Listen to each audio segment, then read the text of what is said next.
अस्सलाम वालेकुम दोस्तों, welcome to my channel literature's corner. और आज हम डिस्कस करेंगे मैथ्यू आर्नल्ड की एक फ़ेमस पोएम, एक ड्रामेटिक मोनोलॉग डोवर बीच। दोस्तों ये डोवर बीच 1867 को पब्लिश हुई थी। मैथ्यू आर्नल्ड ने इसको पब्लिश किया था। और दोस्तों इसी जगह पे एक दफ़ा मैथ्यू आर्नल्ड और उसकी बिलवेड हनीमून पर भी इस डोवर बीच गए थे। और डोवर बीच जो है ये फ़ेमस है अपने वाइट क्लिफ्स के लिए जो इंग्लैंड में है, ठीक है। और ये जो बीच है ये फ़्रांस और इंग्लैंड के बिल्कुल दरमियान में है, ठीक है। और पोइट जो हैं वो इस वक्त इंग्लैंड के साइड पे खड़े हैं और फ्रेंच कोस्ट यानी फ़्रांस के किनारे को देख रहे हैं। तो आइए शुरू करते हैं। तो फर्स्ट लाइन में कहते हैं मैथ्यू आर्नल्ड की the sea is calm tonight, the tide is full. The sea is calm tonight का मतलब है कि समंदर बिल्कुल शांत है, बिल्कुल ख़ामोश है, सुकून देह है। और द टाइड इज़ फुल, और इसमें जो लहरें हैं वो फुल हैं, ठीक है, यानी लहरें इसमें बहुत ज़्यादा हैं, ठीक है। The moon lies fair upon the straits, और जो ख़ूबसूरत ये जो चाँद है, चाँद की जो रोशनी है वो स्ट्रेट्स पे पड़ रही है। अब स्ट्रेट्स क्या है, बिल्कुल बीच के यानी बीचों बीच में पड़ रही है, दरमियान में। स्ट्रेट्स कहते हैं दरमियान में। On the French coast the light gleams and is gone, और फ्रांस के किनारे पर लाइट क्या होती है, चमकती है और चली जाती है।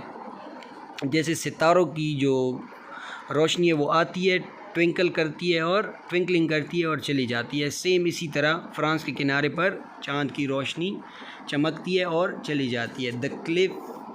The cliffs of England stand glimmering and vast out in the tranquil bay, और जहाँ पे पोइट खड़े हैं यानी इंग्लैंड की जो पहाड़ियाँ हैं यानी जो चोटियाँ हैं वो बिल्कुल चमक रही हैं और वसी हैं। किधर हैं वो, एक खामोश खाई में, ठीक है। Out in the tranquil bay, come to the window.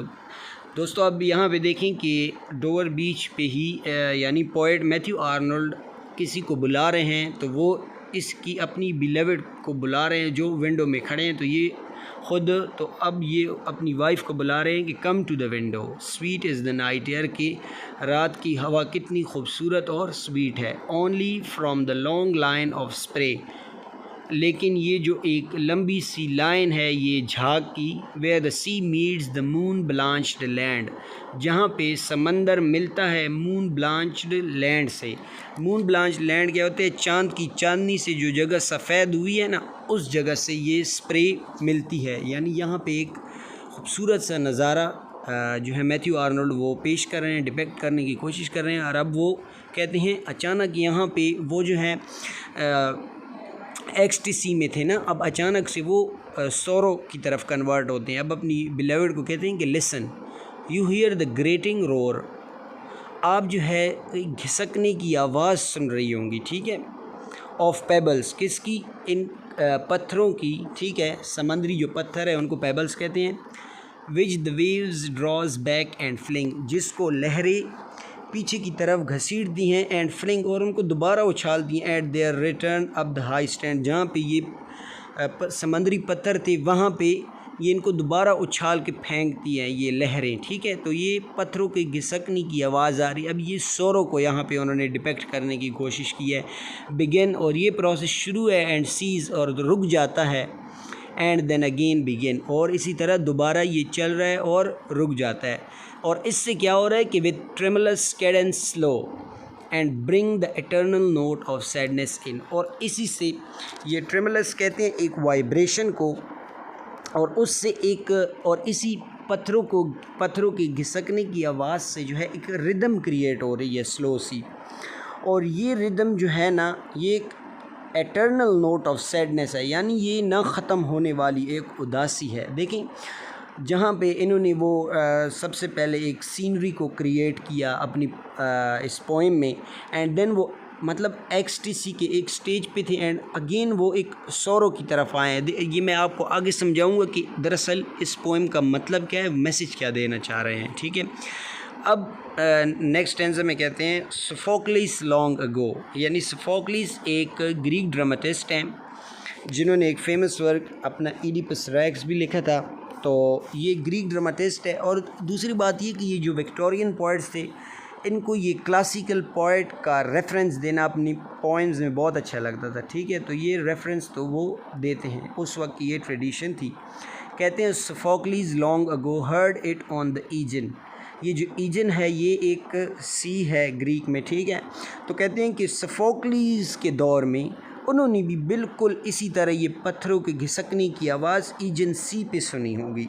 And it brought into his mind, और ये चीज़ उसके माइंड में लाई होगी, द टर्बिड एब and flow of human misery, कि ये जो समंदर की जो मौजें हैं ना, उनका आगे पीछे होना, यानी इन एंड आउट का जो मोशन है, उससे वो कनेक्ट कर रहे हैं मैथ्यू आर्नल्ड, कि वो इसमें ह्यूमन मिजरी को देखते होंगे। ये जो पत्थर जो आगे पीछे जा रहे हैं, ये जो लहरें, पत्थरों से जो शोर रोर की आवाज़ आ रही है, यानी तेज़ आवाज़ जो है, घिसकने की आवाज़ आ रही है, ये दरअसल यहाँ पे ये ऐसा एक मैसेज दे रहे हैं कि सोफोक्लीज ने भी अपने ईजन सी में ये आवाज़ से ये समंदर के जो इन एंड आउट मोशन था, ये पेबल्स का और लहरों का, इससे वो ह्यूमन मिजरी को कनेक्ट कर रहे हैं कि सोफोक्लीज ने भी बिल्कुल इसी तरह सोचा होगा, इसी तरह अपने माइंड में इस बात को लाया होगा।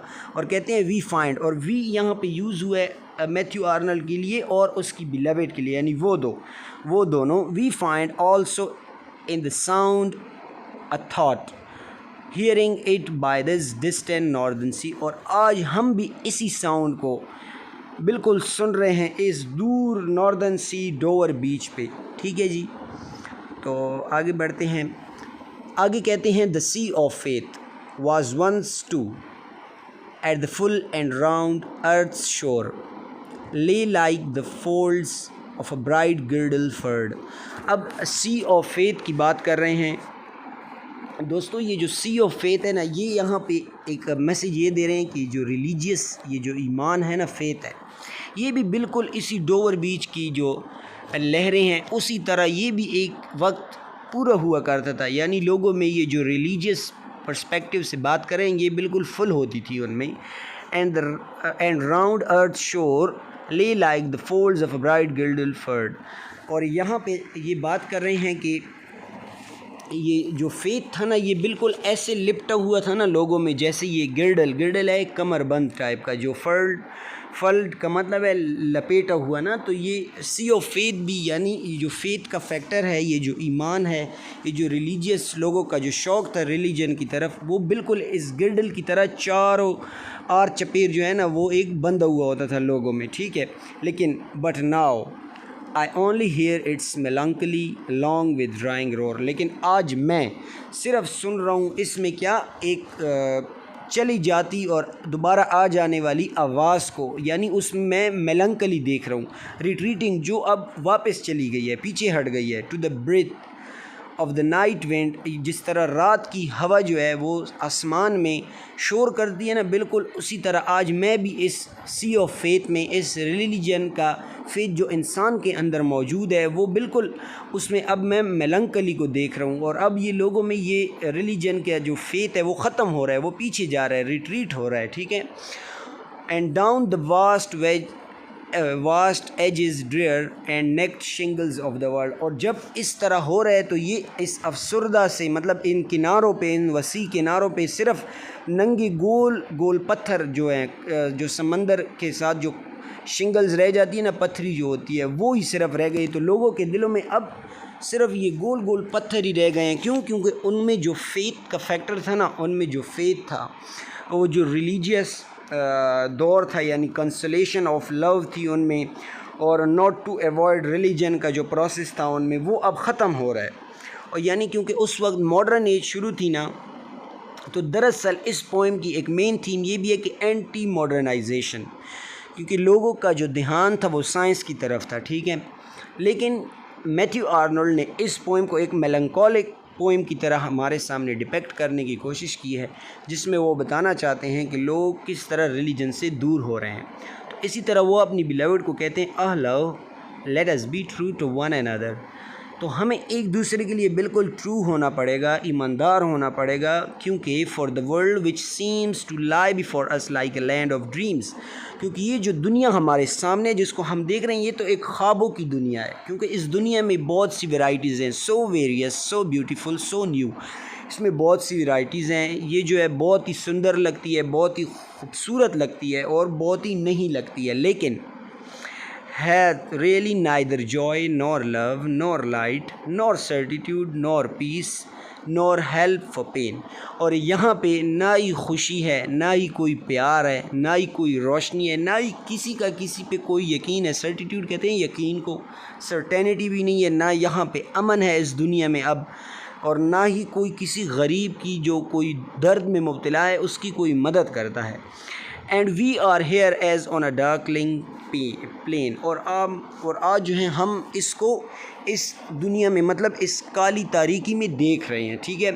Swept with confused alarms of struggle and flight where ignorant armies clash by night. वाह, कहते हैं कि यहाँ पे जो लोग हैं ना वो बग़ैर जाने पहचाने एक दूसरे के साथ लड़ रहे हैं इस दुनिया में। तो दरअसल मैथ्यू आर्नोल्ड ये कहना चाहते हैं कि इस दुनिया में बिल्कुल कयास है, एक तरह से अफरा तफरी का माहौल है, और वो अपनी बिलीवर्ड को कहते हैं कि ये इस दुनिया में ज़िंदगी जीना एक बड़ा मुश्किल काम है, ठीक है। और हमने एक दूसरे के लिए let us be true to one another, हमने एक दूसरे के लिए बिल्कुल ऑनेस्ट एंड ईमानदार होना पड़ेगा, फेथफुल होना पड़ेगा, क्योंकि इस दुनिया में तो ना जॉय है, ना लव है, ना लाइट है, तो हर तरफ एक क्योस का माहौल है। तो ये पोएम जो है दरअसल इसकी जो मेन थीम है वो ये है कि जो रिलीजन को लोग अवॉइड कर रहे थे तो उस पे ये एक मेलंकली शो करते हैं, उदासी शो करते हैं, एक डिजेक्शन का माहौल है, ठीक है जी। और दूसरा इसमें फ़ेथ की बात है, यानी रिलीजियस पर्सपेक्टिव से इस पोएम को देखा जाए। और दूसरा ये कि ये पोएम जो है बिल्कुल लव के लिए भी है, कंसोलेशन ऑफ लव है इस पोएम में, यानी प्यार की एक ताकत है कि वो अपने महबूब को कह रहे हैं कि अगर हम एक दूसरे के लिए फेथफुल एंड ईमानदार ऑनेस्ट रहेंगे तो कोई भी दुनिया की चीज़ हमें बर्बाद नहीं कर सकेगी। और लास्ट इसकी जो थीम है वो है एंटी मॉडर्नाइजेशन, यानी उस वक्त का मॉडर्न एरा चल रहा था, साइंस को लोग ज़्यादा जो है वो तरजीह दे रहे थे, और साइंस में जो है उस वक्त डार्विन की थ्योरी भी बहुत ज़्यादा फेमस थी। तो ये उस वक्त के लिए एक रिलीजियस, उसके लिए एक मेलंकोलिक सब एक व्यू जो है वो डिपेक्ट करने की कोशिश कर रहे हैं। तो उम्मीद करता हूँ कि आपको ये पोएम बहुत पसंद आई होगी, और इसी तरह मेरे चैनल से बने रहिएगा और मेरे चैनल को सब्सक्राइब करें। अल्लाह हाफ़िज़।